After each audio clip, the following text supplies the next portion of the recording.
Welkom terug, en vandag is ons by les 39. En het sê, my heiligheid is my verlossing. As skuld die hel self is, wat is die teenoorgestelde daarvan? Net soos die teks waarvoor hierdie werkboek geskryf is die idees wat vir die oefeninge gebruik word eenvoudig, baie duidelik en geheel en al ondubbelsinnig. Dit gaan nie vir ons oor intellektuele prestasies of speletjies met die logika nie. Ons hou ons slegs besig met die heel voor die hand liggende, wat in die waas van ingewikkeldheid waarin jy dink, nie raak gesien word nie.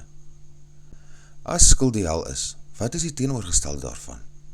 Dit is tog sekerlik nie moeilik nie. Jou aarzeling om te antwoord is nie te wyte aan die dubbelsinnigheid van die vraag nie. Maar glo jy wel dat skuld die hel is? Indien wel, sou jy dadelik sien hoe direk en eenvoudig die teks is, en sal jy glad nie 'n werkboek nodig het nie. Niemand hoef te oefen om te verwerf wat al reeds syne is nie. Ons het al reeds gesê dat jou heiligheid die verlossing van die wêreld is. Wat dan van jou eie verlossing? Jy kan nie gee wat jy nie het nie. 'n Verlosser moet verlos wees.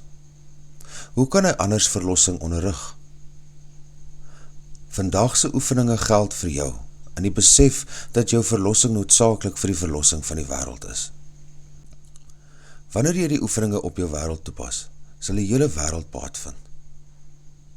Jou heiligheid is die antwoord op elke vraag wat ooit gestel was, wat nou gestel word of in die toekoms gestel sal word. Jou heiligheid beteken die einde van skuld en daarom die einde van hel. Jou heiligheid is die verlossing van die wêreld en jou eie. Hoe kan jy aan wie jou heiligheid behoort daarvan uitgesluit wees? God ken nie onheiligheid nie. Kan dit wees dat hy nie sy seun ken nie?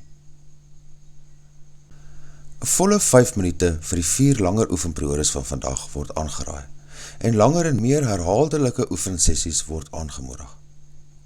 As jy die minimum vereiste wil oorskry, word eerder meer as langer sessies aanbeveel, alhoewel beide voorgestel word. Begin die oefenperiodes soos gewoonlik deur vandagse idee vir jouself te herhaal. Spoor dan met geslote oë jou liefdelose gedagtes op, in watter vorm hulle ook al mag verskyn.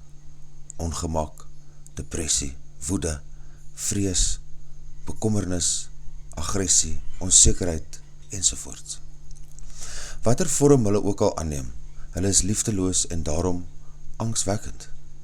En dit is dus hulle waarvan jy verlos moet word. Spesifieke situasies, gebeure of persoonlikhede wat jy met allerlei liefdelose gedagtes assosieer, is geskikte onderwerpe vir vandagse oefeninge.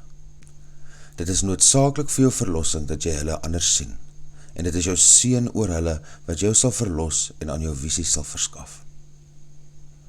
Ondersoek jou geestesdenke stadig, sonder om bewustelik te kies en sonder om een spesiaal te beklemtoon, vir elke gedagte wat tussen jou en jou verlossing staan.